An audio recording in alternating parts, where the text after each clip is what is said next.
Expand Design, a roomy cabin, dual tone interiors, 15 smart utility spaces, and a large boot space, all there to expand your life. Welcome to Easy Space. பல்வேறு விதமான புராதன எச்சங்களை கண்டு வந்த நாம் ஏராளமான இடிபாடுகளுடன் ஒரு மலைப்பகுதியை அடைந்தோம். அங்கு நேர்த்தியாக வெட்டப்பட்ட பாறாங்கற்கள் அருகில் மற்றொரு உயரமான மலையில் பாரிய கட்டிடங்கள் இருந்தமைக்கான இடிபாடுகள் ஒரு அரண்மனை போல காட்சி அளித்தது. அதற்கு கிழக்கு திசையில் செங்கல் கட்டிட இடிபாடு ஒன்றுக்கு அருகில் சாய்வாக வெட்டப்பட்ட நடுக்கல் வடிவிலான கருங்கல் தூண் ஒன்று வீழ்ந்து கிடந்தது. இன்னும் ஒரு புறம் மட்பாண்டங்களின் உடைந்த பகுதிகள் இருந்தன. அந்த மட்பாண்ட துண்டொன்றில் மனித விரல் ஒன்றை ஒத்த தடம் பதிந்திருந்தது. இந்த விடயங்கள் தொடர்பில் நாம் மேலும் தெளிவு பெறும் நோக்கில் தகைசார் பேராசிரியரும் யாழ்ப்பாண பல்கலைக்கழகத்தின் வேந்தருமான எஸ். பத்மநாதனை தொடர்பு கொண்டோம். அம்பாறை தாண்டியடி பிரதேசத்திலிருந்து சில கிலோமீட்டர் தொலைவில் உள்ள ஒரு புராதன நகரம் தொடர்பில் நாங்கள் சில தகவல்களை கடந்த சில தினங்களாக வெளியிட்டு வந்திருந்தோம்.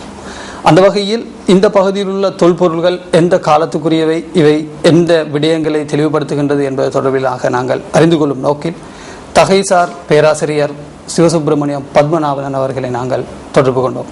அந்த வகையில் பேராசிரியர் அவர்களே, இது எந்த விதமான தொல்பொருள் விடயங்களை, சின்னங்களை அந்த பகுதியில் காட்டுகின்றது?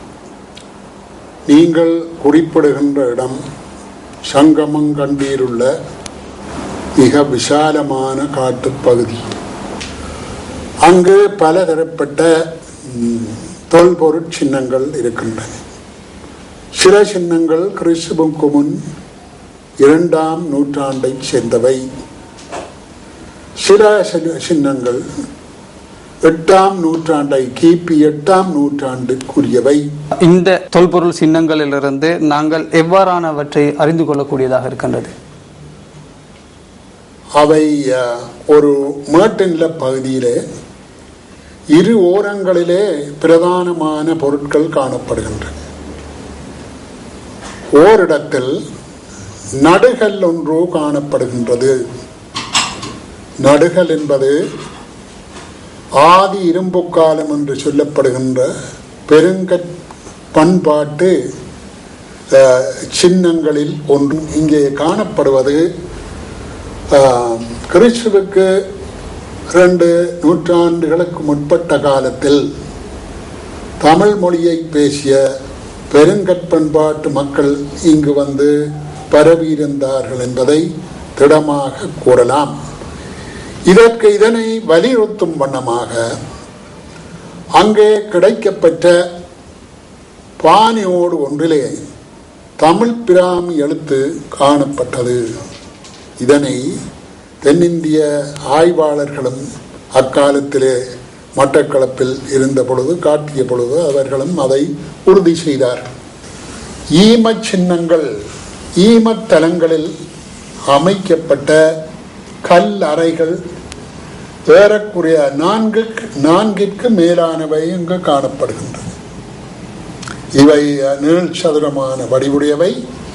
மேலே ஒரு நீளமான கல்லினை கொண்டு மூடி விடுவார்கள். அதை தொப்பிக்கல் என்று சொல்வார்கள். ஆங்கிலத்தில் இதை டோல்மென் என்று சொல்வார்கள். இந்த டோல்மென் இங்கே காணப்படுவது கிறிஸ்துவுக்கு 2 நூற்றாண்டுகளுக்கு முற்பட்ட காலத்தில் தமிழ் மொழியை பேசிய பெருங்கற்பண்பாட்டு மக்கள் இங்கு வந்து பரவியிருந்தார்கள் என்பதை திடமாக கூறலாம். இங்கு காணப்படுகின்ற பெரும்பாலான தொல்பொருள் சின்னங்கள் தற்பொழுது அழிக்கப்பட்டிருக்கிறது அல்லது அங்கு காண முடியாத, சில வருடங்களுக்கு முன்பு இருந்தது, தற்போது இல்லாத ஒரு நிலை ஏற்பட்டிருக்கிறது. அது அங்கு போய் வருபவர்கள், மாடு மேய்க்கின்றவர்கள் சொல்கிறார்கள் முன்பு கூடுதலாக இருந்தன என்று. அதிகமாக கிழக்கு மாகாணத்தில் நீங்கள் சொல்லுகின்ற பகுதியிலும் மட்டக்களப்பு படுவான்கரை பகுதியிலும் அரசாங்க திணைக்களங்களுக்கு கல்லினை வழங்குகின்ற ஒப்பந்தக்காரர்கள் அவற்றையெல்லாம் மிக வேகமாக உடைத்து எடுத்து சென்று விடுகிறார்கள். உண்மையில் எமது நாட்டின் தொல்லியல்கள் எமது நாட்டின் தொன்மையை காட்டுகின்றது. இவ்வாறானவைகளை நாங்கள் பாதுகாக்க வேண்டியதும் இவற்றை எமது அடுத்த சந்ததியினருக்கு உரியவாறு அதே போன்று பாதுகாத்து வழங்க வேண்டியதும் எங்களுடைய பொறுப்பு. எனவே இவற்றுக்கான நடவடிக்கைகள் உரிய முறையில் மேற்கொள்ளப்பட வேண்டும். நியூஸ் ஃபர்ஸ்ட் செய்திகளுக்காக UL மப்ரூக்குடன் இணைந்து நான் ஷிப்லி அகமது.